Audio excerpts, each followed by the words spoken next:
नमस्कार जय Jagannath welcome back to my channel. आपण मन तो जानी सारे मुझे कौन नहीं कि आसी तो चलते देखा मु केमती बनाए दहीबरा आलुदम मो स्टाइल रे।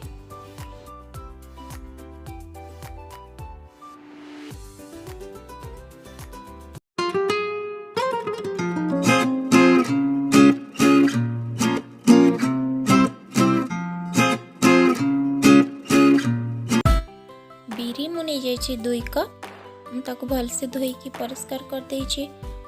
मटर भी नहीं जाइए गुगुनी पाई मटर को भी भलसे धोईकी रखीदेली। एबे मु बिरी आ मटर को कवर करके छाड़ीदेवी बतुरवा पाई।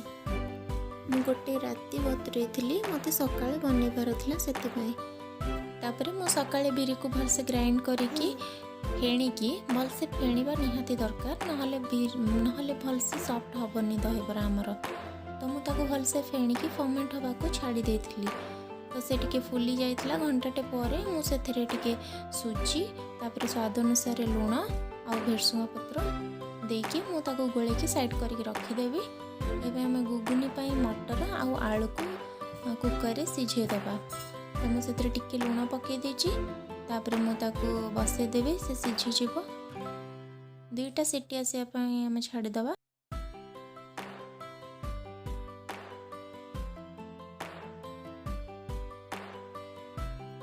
जो बिरी बटा को साइड कर रखी थी ताको अब मु छाणीदेवी। मु साइड रे टिके पानी भी नहीं जाइए हाथ में पानी देकी मु छाणीबी। तेल भी गरम हो गलानी। अब मु हाथ में टिके पानी लगे दोची आ मु एमती बिरी बटा को हाथ में नहीं मझे गोटे कणा कर दोची तापर मु तेल रे छाड़देवी। भलसे फेणिले एमती हाथ रे किछि भी लागबनी पानी देकी छाणिले। एपरि भाव रे हमें सब बरा छाणीदेबा।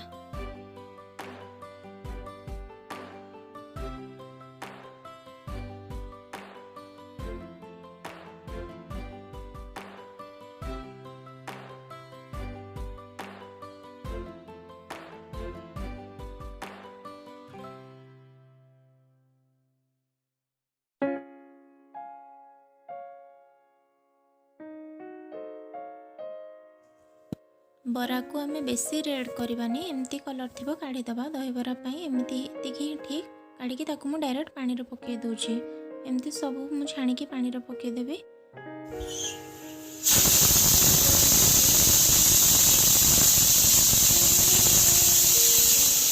तो मु घुगुनी पाई और आलुदम पाई मसला रेडी करके नहीं जाइए। पियाज नहीं जाइए बड़ साइज 2टा धनिया पत्र नहीं जाइए किछि आ टमाटो 2टा काटिकी नहीं जाइए।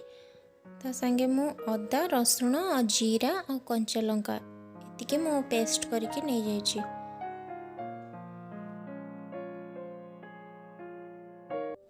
तबे फास्ट मु घुगुनी पाई कढ़ाई बसई देथिली। तेल गरम हो गला पर मु टिके चीनी दे देथिली। चीनीटा कैरामेल हो गला पर मु सेथरे जीरा तेजपत्र और कंचा लंका दे देली। सी टिके हो गला पर मु एबे ता ऊपर पियाज पके देबी। जो पियाज मु कट करके रखी थी से पियाज मु अधा दे देबी एथरे।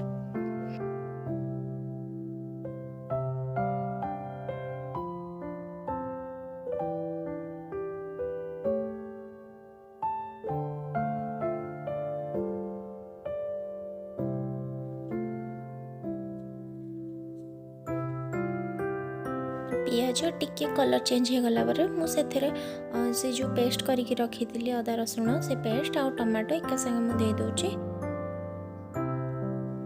तापर मु टिके लूण दे देली स्वाद अनुसार हळदी दे देली आ कलर काश्मीर लंका गुंड दे देली। तापर मु टिके मीट मसला पकेची एथरे। तमरे मसला रे मु अल्प टिके पानी देकी टिके सिझिबा पई मसला को छाड़ी देबी तेल सेपरेट होबा पई। एबे देखंतु तेल सेपरेट हो जाइए मसलाटा आमर रेडी हो जाइए। एबे सेथरे मु पके देबी जो मटर को सिझेकी रखी मु टिके आलू भी पके देथिली। मते आलू भल लागे सेथिपे आपण आलू को भी स्किप करि परिबे। तापरे मु कसी देली। एबे मु पानी देके छाड़ी देबी टिके फुटीबा पई। एबे देखंतु तरकारी फुटी जाइए हो जाइए। मुझे गरम मसला देके आपको बंद करदेवी। ଏବେ मैं आलूदम ପାଇଁ ତେଲ ଗରମ ହେଇଯାଇଛି। ତାପରେ ମୁଁ ସେଥିରେ ଟିକେ ଫୁଟଣ ଆଉ ଶୁଖିଲା ଲଙ୍କା ଦେଇଦେଇଥିଲି। ସେ ଟିକେ ହେଇଗଲା ପରେ ପିଆଜ ଦେଇଦେଲି। ପିଆଜ ଟିକେ ଗୋल्डन ब्राउन ହେଲା ପରେ ମୁଁ ଅଦା ରସୁଣ ପେଷ୍ଟ ଆଉ ଟମାଟୋ ଯେଉଁ କାଟିକି ରଖିଥିଲି ତାକୁ ଦେଇଦେଲି।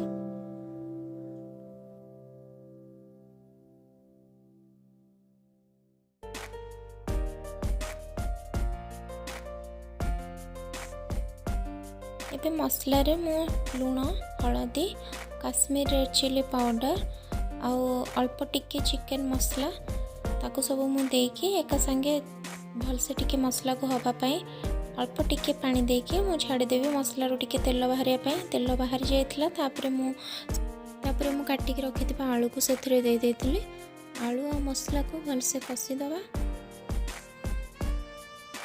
भलसे कषि हो गला एबे आमे से पानी देदबा। जी आमर पानी दरकार अल्प पानी दबा। तो मु अल्प पानी देकी ताको टिके फुटिया छाड़देवी।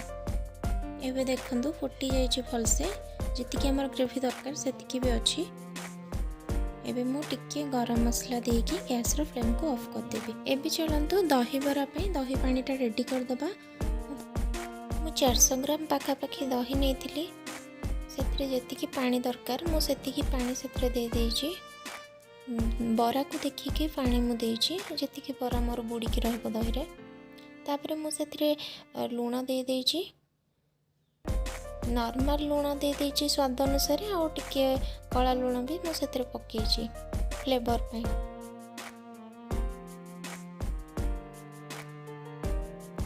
एबे टिके धनिया पत्र मु पकई देइछि।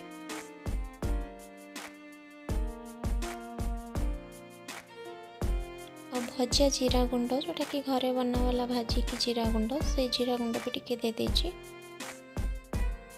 एबे हमर दही पानीटा रेडी हो गला। मु जो दही जो बरा को मु छाणी की पानी रे देथिली एबे साको पानी रो छाणी की मु दही रे दे देबी।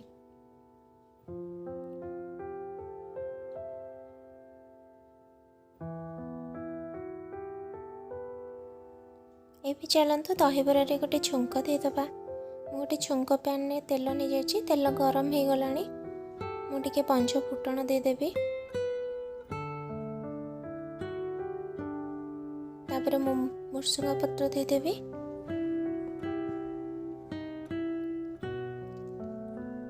एबे सुखिला लंका 5-6टी देदेवी। ताको भलसे हवा पाई मु टिके देवी।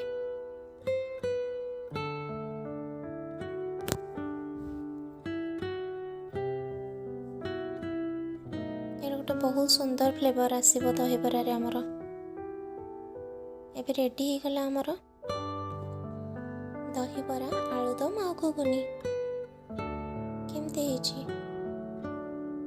चलंत आपण मानक पई गोटे प्लेट मु सर्व करके दउछि।